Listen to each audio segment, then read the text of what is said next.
चुनाव में समस्याएँ तो बहुत है जी। जैसे मैं बात करूँ पानी की बात करूँ, निकासी की बात करूँ, जैसे यहाँ बारिश होती है तो जल भराव होता है।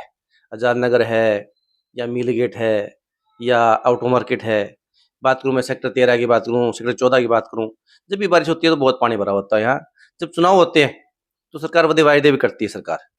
सरकार कहती है भी ये चुनाव में हम आपकी रोड बना देंगे, पानी निकासी करवा देंगे।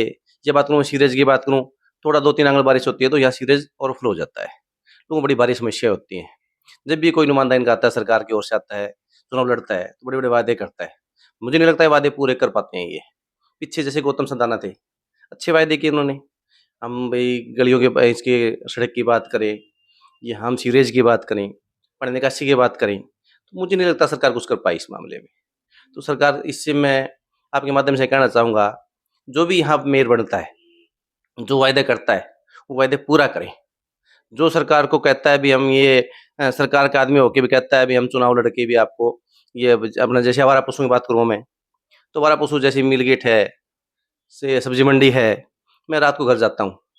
मेरे यहाँ से लगभग 12 किलोमीटर जैसे मैं ऐसे जाता हूँ मिल गेट से होते हुए जाता हूँ मैं, मुझे कई बार रात को भी आवारा पशुओं का बड़ा सामना करना पड़ता है। मैं बात करूँ सब्जी मंडी की, बात करूँ मैं जाजपुर की या बात करूँ मील गेट की मैं, आवारा पशु बहुत ज़्यादा मिलते हैं, उनसे लोगों के हादसे ज़्यादा होते हैं। कोई मेरे जैसे ऑटो मार्केट में कोई साथी आते हैं, काम करने वाले, उनको एक्सीडेंट वगैरह उन पशुओं से होता है और सरकार भी वायदे करती है भी हम पशुओं के लिए बाड़े बनाए गौशाला बनाई हमने, गौशाला में पशु पशु जा रहे हैं, ऐसा कुछ भी नहीं है, सब आवारा पशु रोड पे बैठते हैं, उनसे हादसे भी होते हैं, जान-माल की हानि भी होती है। तो मैं तो आपके माध्यम से ये भी कहूँगा, सरकार को ये चताता हूँ सरकार को मैं, भी इन पशुओं का भी इलाज किया जाए, ताकि हादसे कम हो इस हार में और जो भी निकाय चुनाव लड़ रहा है, उसके मैं उससे आपके माध्यम से कहूँगा मैं आपको, भी वो भी जो चुनाव जीत के आएगा, वो इनसे सबसे निजात दिलाए, काम करवाए, जनता के बीच रहे, जनता के काम हो। मैं तो आपके माध्यम से भी कहूँगा, अभी इस शहर की हमारी विधायिका हैं और जाने-माने घर से हैं, राजनेता बड़े राजनेता हैं। बात करूँ मिल गेट बात करूँ मैं जिंदल चौक की या जिंदल पुल की, वहाँ की व्यवस्था भी खराब है। टूटी-फूटी रोड है, जाम वगैरह ज़्यादा है।